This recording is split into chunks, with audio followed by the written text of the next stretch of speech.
This is the Meat Geek and owner of the Multidimensional show, Multidimensional Mission Show.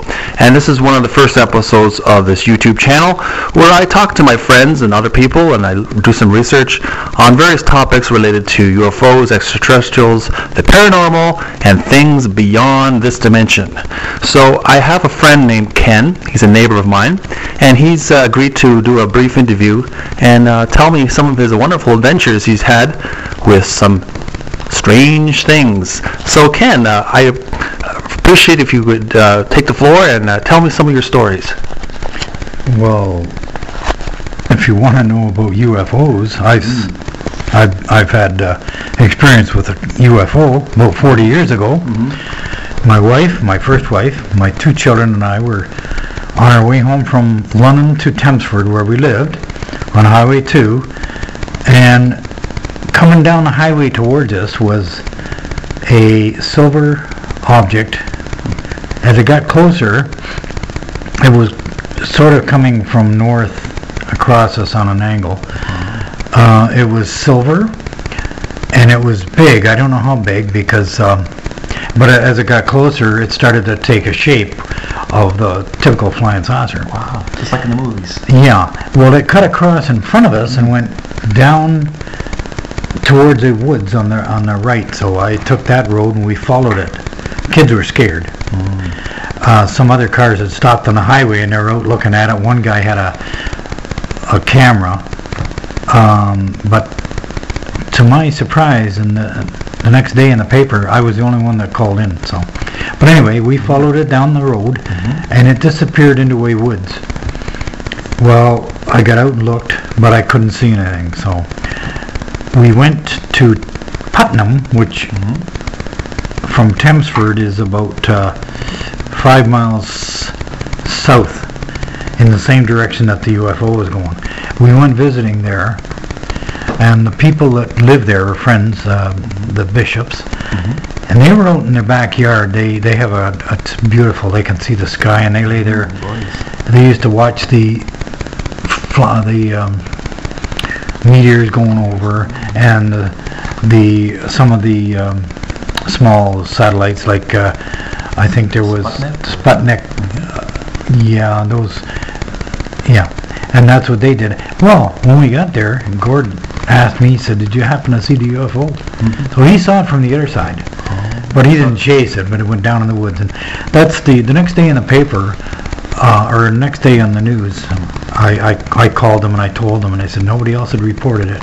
So all these other people got to the point where they didn't bother, because they'd be poo-pooed anyway. There was, today it's different. People would go, wow, let's hear more about it. So it's more respected. It's more respected because it's more commonplace. Yeah, it's believable. People are more open-minded. People now realize that it's quite possible. Then it was supposed to be impossible. But now we know there's life on other planets. They've already proven there was the basis for life on Mars. Yeah. They found water on Mars. Yes. Even on the moon, perhaps they could have had water on the moon. On the ground. Could be. But that's my UFO story. Thank you so much, Ken. That was actually very enjoyable, because that's right up my alley. And personally, I'd love to see an UFO myself. Now, You would. Yeah, most people would. Yeah. Did you have another story that you wanted to share with us, or would that be it for now? Well, we have a ghost, or we had a ghost. I'd like to hear that. When we first moved in here, we heard that this was Indian land over here, where the dump was. Right. Which is Houston Park. Houston Park was Indian land. Oh yes.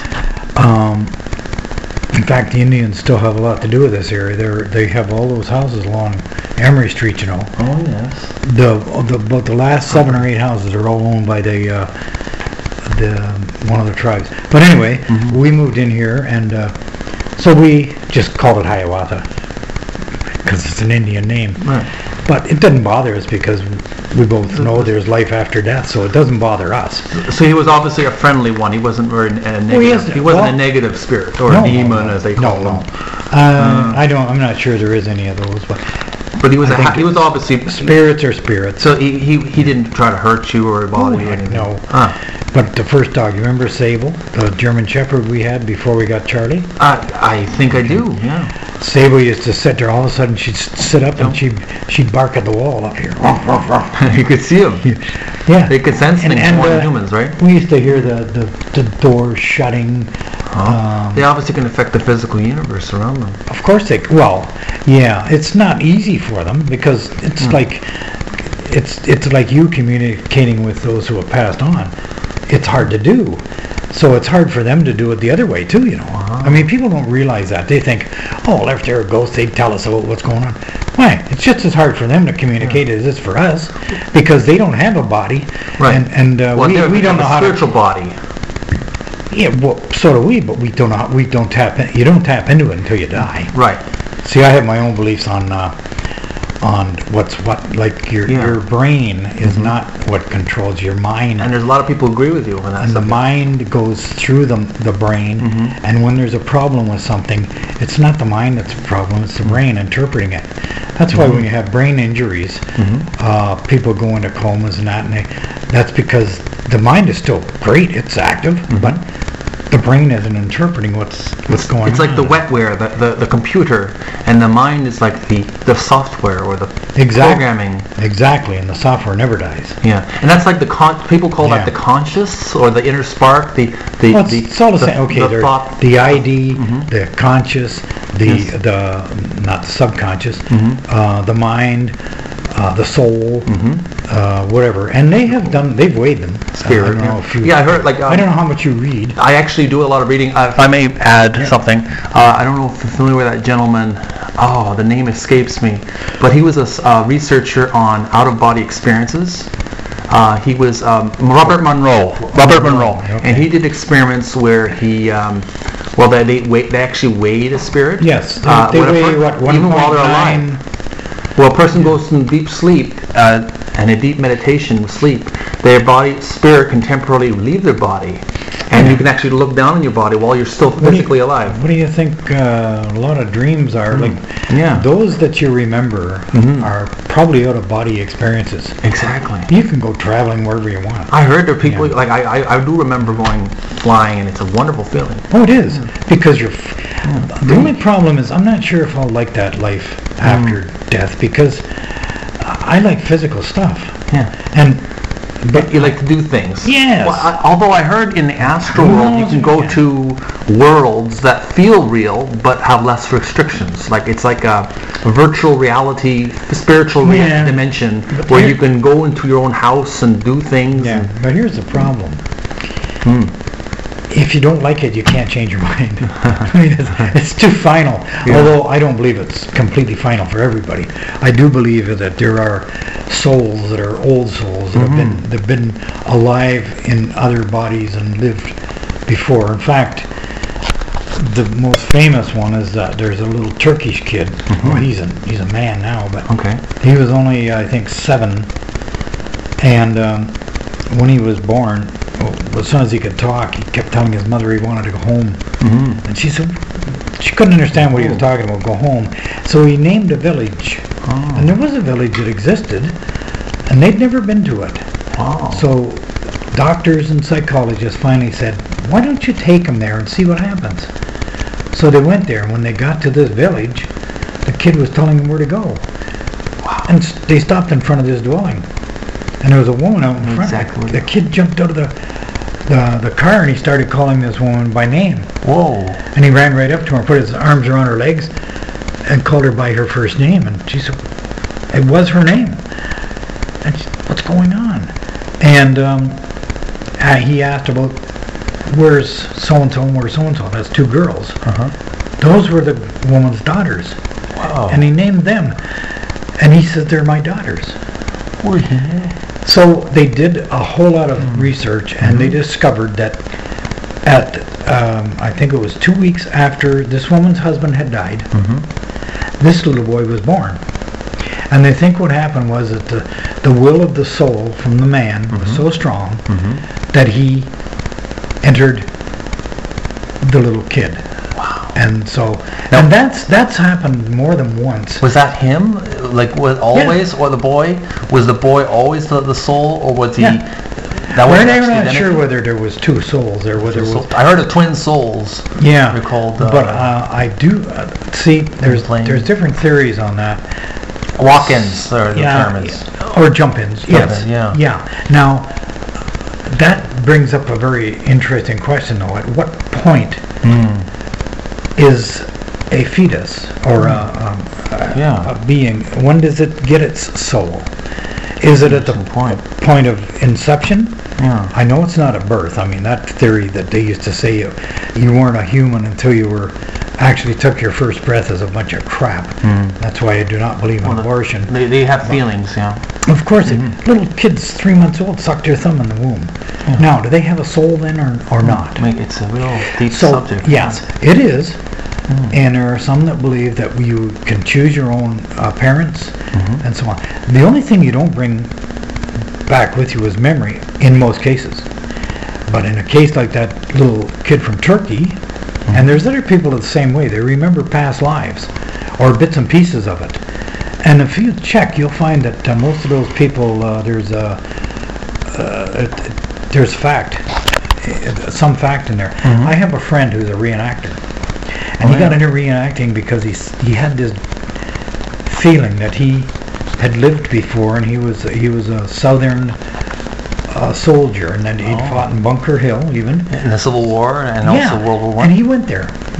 He went there, and he said he got this. All the hair in his arms went up, and he could hear. He says, "I've been here before." Deja vu. Yeah, and you know something? He looks. If you look at Tom, he's a smart man too. When you look at him, he looks like he's old. Like he's an old soul. You can tell he. You can tell he's like very experienced. He's been there. Exactly. He's been there. And is he physically old? No, he's younger than. I guess he'd be about 50 now. His eyes look old.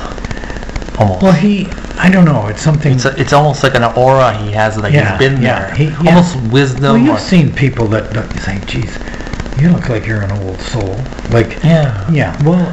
I think it's true in a lot of cases. Yeah. The only problem is the only time you ever get 100% proof is when you die. Yeah, then you can't come back and but it's difficult to confirm. Unless I heard, again, going back to the out of body, some people who've been out of body, they can come back and say it's all true. There is another dimension. There is a spiritual dimension. But they're there for such a short time that people like skeptics will tell you that like when people see the white light and you walk towards the light and you see everybody you knew, that's your brain shutting down, that it's an electrical thing and it causes this white light. I don't buy that for a second. Not for a second. Hard to say. Yeah, I don't buy that. Okay, you want any more to say? Well, Hiawatha stayed around for the Hiawatha. Well, it was he sounds like it. We just say, hey, Hiawatha's making this noise again. What? Was he a chief?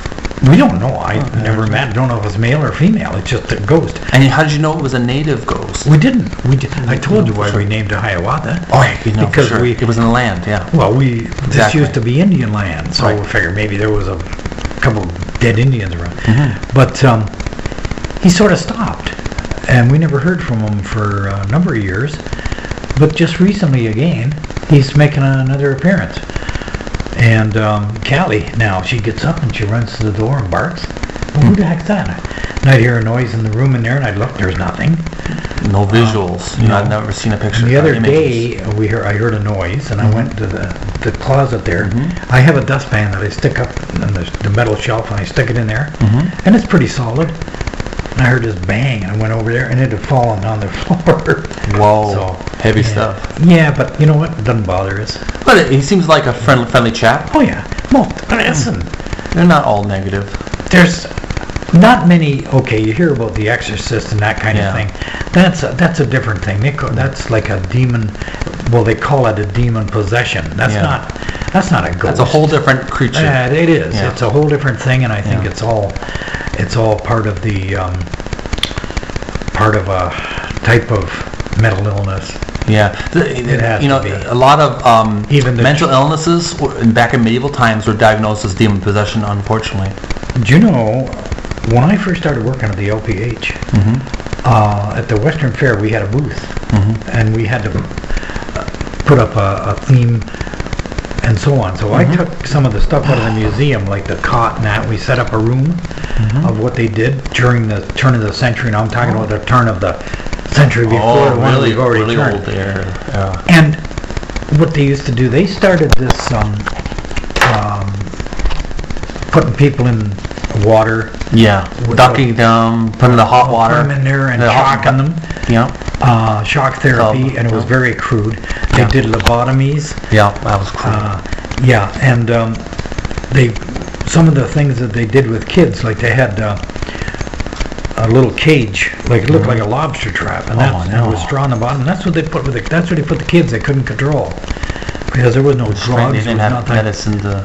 No, they didn't. Dr. Buck, when he first came here, he was a visionary, and he's the one that started doing voice therapy, like talking to people, trying to get through them.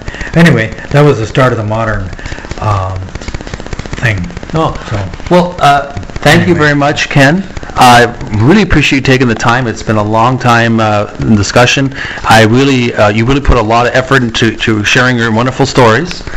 And this has been a multi-dimensional mission with the Meat Geek. And make sure to like, leave a comment below this video, and add this video to your favorites, and subscribe if you want to see more exciting, strange videos. All true stories, by the way. So this is Meat Geek signing out. Till later. Thanks for watching.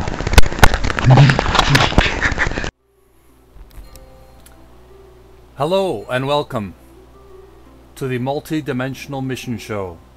My name is the Meat Geek, and this is a new YouTube channel I have decided to start where I investigate people and places and my own research related to UFOs, extraterrestrials, ghosts, paranormal, alternative health remedies, and many other strange topics that people are more and more interested in.